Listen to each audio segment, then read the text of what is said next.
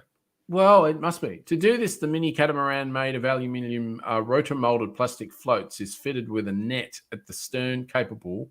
there you go. Us being stupid.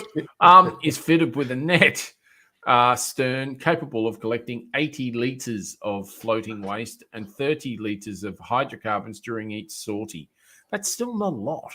I mean, it's something. But I suppose the beautiful thing is it's electrically propelled. And it's a drone, so it's an auto drone. Yeah, absolutely. You just keep letting it sweep its little heart out, and put quite a few in there, I assume. So the hydrocarbons simply insert the hydrophobic propylene sheets or chips into the net. Lightweight, silent, easily transportable, and small drones remotely controlled with a joystick and is battery run. Nice. So there you go. While several French ports such as Cannes, Marseille, Monaco, Saint-Tropez and Dunkirk have acquired the robot collectors, so all the really poor places. Its reputation is also international since the Natural Marine Park of Mayotte, Neuchâtel in Switzerland, I've been there, Singapore, Tokyo, Norway, and others have opted for this depollution and port cleanup solution as well. I like it. Finally, Ladies has entered the... I have to go back there, sorry. And Ladies does not intend to stop there. Ladies? What the... What's that in reference to? Yeah, I missed something there. I'm not exactly sure what's going on. Anyway, since the Jellyfish Bot is available in a totally autonomous version that's capable of cleaning a predetermined area without requiring an operator. It's now also fitted with a 100% eco-designed reusable collection net made from used fishing nets and kite surfing kites, which is really good. Really good. Really, really good. Very green. I like it. Yes. Very, very green indeed. Tomsey trawl will be towed by 2 jellyfish bots, thus doubling the waste collection capacity thanks to the large 3-meter wide funnel shaped nets with a capacity of 150 litres. So what the last bit is that there's a partnership with Tomsea, THOMSEA, world leader in trawl collection of all floating pollution. And now they've partnered with them. So excellent. Really good news. Really good news. Bring them to Australia. We need more of those jelly bots. Yeah, well, I've got to be honest. I'm pretty surprised that we haven't had we don't have them here. That surprises me. Yeah, that surprises extremely. me. So, but nice one. I like that story. Yeah, it's a good one. So do yourself a favour and give it a read. You're listening to The New Blurt with Wencee and the Kegsta. Next up, do yourself a favour. And yes, do yourself a favour. It's all about potties. And we'll just finish off the show with some of the really interesting ones we've been listening to lately. Now, Wencee's got one I've never heard of before, and I've seen quite a few. He's very mysterious with this one, so I think he should be first cab off the rank. Yeah, okay. Go for it, my friend. Is this one listenable or listenable? Wow. That is the question. Yes, because the podcast is listen and able is in uppercase. So the emphasis is on able. The syllable. The syllable, correct. Got it. So Listen Able is a podcast by our Australian of the Year, Dylan Alcott. Oh, very nice. So it's very all nice. all about I thought it definitely deserved one of those. Definitely deserves one of those. That's just his little blurb is challenge what you think it's like to live with disability. Host Dylan Alcott and Angus O'Loughlin speak to people living with disabilities and their lives and ask them the questions you thought were off limits. You'll laugh, you'll cry, you'll learn something. This is a podcast for everyone, disabled or abled. hence the name Listen Able, and hopes to break down stigmas, change perceptions, and to challenge what you think it's like to live with disability. So, yeah, it's interesting that people he's had, most of the people you'll never, ever have heard of, but they all have fascinating stories on how they became injured, lost a limb, or whatever they've got, and then how they overcame that and what they're doing now. So they've had people like a blind cricket player, Stefan Nero, ex-Paralympian swimmer Elle Steele, who is now a business success coach and psychic, Seb Steele, who on one of the recent podcasts, who's only 19, lost a limb from the knee up, and one leg, just a few weeks ago. And yeah, they talk about how he lost it. They sometimes do go into gruesome detail as to how they got their injuries. How did you come across it? I can't remember. I think it was just on my Spotify playlist, or you see the history. Yeah. Or it was a recommendations. It was a suggestion, was it? Just a suggestion, yeah. Wow. So I gave it a go. Yeah, I'll definitely be putting it in mind for sure. Yeah. So yeah, topics can be quite gruesome, but it also raises issues with mental health. So they do give a bit of advice as to where you can seek help and things like that. So be aware of the good and the bad of the podcasts, but there's always help out there. There's a community out there that will help. So it's definitely topics that we need to talk about, and not to see people with disabilities that they don't have, that they're not worthy or anything, that they are more than capable, and I think sometimes put us to shame as to how much they can achieve compared to us mere mortals who don't have a disability. So well, I haven't won 4 bloody back-to-back Wimbledons. Exactly. Or won gold medals at the Paralympics. Yeah, absolutely. Yeah. I mean, Dylan Alcott, he is, as you say, Australian of the Year. He's an absolute cracker. I mean, I was very lucky to hear him speak live a year or so ago, and he's just so engaging. And, he is. I love his voice too. I love his husky voice. He's a funny guy. You got a man crush. But no, he's great. He's really, really good. So no, that I highly recommend that one for sure. Absolutely. I'll definitely be listening to that. The other thing I was just going to, as an adjunct onto that, is that You Can't Ask That, which is an ABC show, did something similar in one episode a while ago, which was they had people with different disabilities on. And in fact, I don't think it was You Can't Ask That. It was a different show.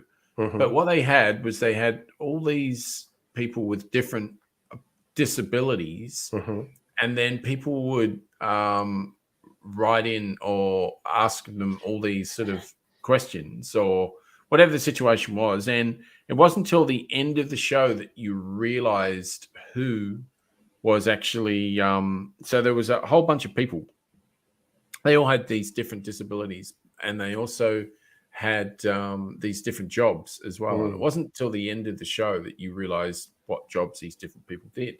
Right. And it was quite fascinating to find out what they were doing, like writers or lawyers or whatever it was. And and that is different to You Can't Ask That, which is when they did have a whole bunch of different people with different disabilities, and they get questions asked of them, you know, really, really candid questions, and they're really, really truthful answering. So no, that sounds great. That sounds really, really good. So no, that's awesome. A cracker. As usual, done really well there, Wencee. Thank you, sir. What have you got for us tonight? Well, what should we be listening to? What should we be listening to? Well, there's one I've been listening to for a long time, and it's Download This with Mark Linnell. Fennell. Yeah, Fennell. Yes. And he's been doing Download This for a long time. And as you know, it's a techie podcast. but it's always a lot more than that, because the guests that he has on always have a good breadth of knowledge of what they're sort of speaking about, whatever the segment could be. And it could be regarding the techie laws of America, or it could be, crypto. It could be anything. It could be an ethical sort of dilemma of what's happened in a company, but it's got a techie bent to it. It could have any sort of, and they're just always interesting. They're just always really interesting. Nowhere near as sort of altruistic and sort of probably inspiring to listen to, as listenable as such, but very, very interesting. But the one that actually is pretty inspiring and makes you want to just get out of your seat and start protesting in the street is Rumble. Oh, okay. Don't know that one. If you haven't heard of Rumble, Rumble is Michael Moore. Right. And Michael Moore, a little while ago, got to his millionth download. Oh, nice. So for the podcast. Yes, for the podcast. Yeah, okay, cool. Yeah. Excuse me. And he's, as you know, Michael Moore can be polarizing at times, but the more and more I listen to him, the more and more I like him, to be honest.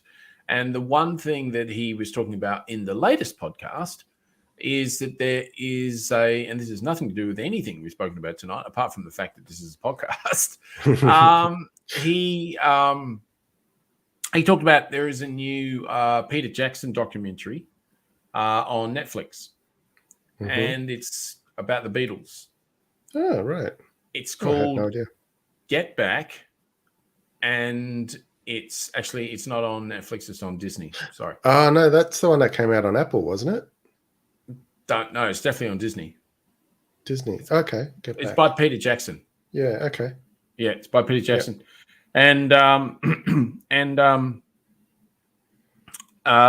It's 3 parts, and the first part goes for nearly 3 hours. The second part goes 3 hours, and the third part goes for nearly 3 hours as well. So 10 hours. I know. Yeah, I know. Tell me about it. We're going to listen to it, but we might listen to it at an hour at a time, I think. But anyway, it just so happened that when I was listening to Rumble this week, Michael had talked about that, and I thought it was worth talking about. But Rumble is the reason it's called Rumble is because he's having a rumble, i.e., he's fighting back. I mean, if you listen to the latest ones, he's just beside himself with Roe versus Wade decisions, etc. I can imagine. But he's not just sitting there taking it. So, he's not just sitting there taking it at all. He's doing it in the usual Michael Moore way. Yeah, absolutely. And he's telling people to get out there and protest, and he's telling where you can protest, giving the links. And in the past, he's had fantastic interviews with Sean Penn, who's very politically motivated and aware, believe it or not. He's very much so. And he said some other he's had heaps of really good interviews. He had I don't know if you ever saw there was a film called No Mercy. It was on Netflix a while ago, and it was regarding I think Denzel Washington and another dude was in it. I can't remember the other guy, but Denzel Washington was playing the prisoner, I believe, and he was basically wrongly imprisoned and on death row. Right. Okay. Anyway, this human rights lawyer was Michael Moore's guest, and just really, really interesting. He just has a lot of really interesting people on. Yeah. So, nice. Yeah. Back on Mark Fennell, did you know that he started on Triple J as a movie reviewer? Yes, I did. Yeah. So I used to listen to that movie guy. Yes. That's what I remember of Mark Fennell. Yeah, it's true. And that was a long time ago too. It was. So, early 2000s, he would have been maybe? Young. Yeah, he would have been young when he did that. Yeah. Because he's got a couple of kids now, I think. He's definitely got at least one anyway. Yeah. So he's moved along, still in the public broadcasting with SBS, I think he's got a show on as well. Oh, now? I forget the name of the show, but... So the show that I was talking about before, about the people standing up about jobs, all those sort of things, Mm. He was the host of that show. Okay. Yeah, it was a really good show. I can't remember exactly what it was called, but Yeah. but just look up Mark Fennell and have a look at some of the things he's done recently, and you'll probably find it. But Yeah. but He's yeah, on no, the well feed worth it. on So SBS. why It's the we feed. played that, who would know? 'Cause I don't. Gremlins. Just Bloody technology gremlins. Yeah, Yeah, it was the feed. It's the feed on SBS that he's been on. Oh, he's still on the feed now? Yes, I believe so. Yeah. Oh, that's I'm good. sure I saw him on that the other week. Very good. Very good. Yeah. That is your lot, people. A pretty moderately heavy show, but lots of good information in it. And obviously, it's NAIDOC week, so we spent quite a lot of time on NAIDOC, as it were. Yeah. So don't forget to check out events in your state or city, wherever you are, on the NAIDOC website. There's heaps out there. Go support the Indigenous, be an ally if you're not First Nations people yourself. But yeah, go be an ally, spread the word, spread the love. Absolutely, absolutely. And talking about spreading the love, if you like the show, tell your friends. Tell at least 2 people every time you listen to the show, and we can grow our audience a little bit more. Believe it or not, some of the best ways that you grow your audience is for word of mouth, because people like to be told that something's cool. Like Wencee said to me, listenable. Listen, I can't even speak. Listenable is the listenable. Yeah, that one. Listenable or listenable is a great potty. So I now will put that on my potty list, and I'm another subscriber. So that's how it works. It's very, very simple. Yes. So, we have some good gems on this show every now and then, and we do. So spread the love, spread the joy. Absolutely. In fact, talking about spreading the joy, have you lined up one of our interviews in the next few weeks? No, there's a Not gentleman quite. I am working on. Sorry. Right. There's a gentleman I'm speaking to who I'm trying to get onto the show. I'm glad you rephrased that. Let me Totally back good the idea. truck up and just just get out of this slightly. situation. That doesn't sound good. No, it didn't sound good. But yes, I am trying to get a gentleman by the name of Mark onto the show, and I'm sure he'll be on within the next few weeks, and we'll give out some more details as I confirm things. That would be brilliant. That would be fantastic. Absolutely sensational. Well, for tonight, all right. Bye from me. Adios from me. We'll see you next week. Potty's out on Viva Monday Chile. as usual. Yes. Go Chile in the quarters at Wimbledon. And Uruguay. Uruguay.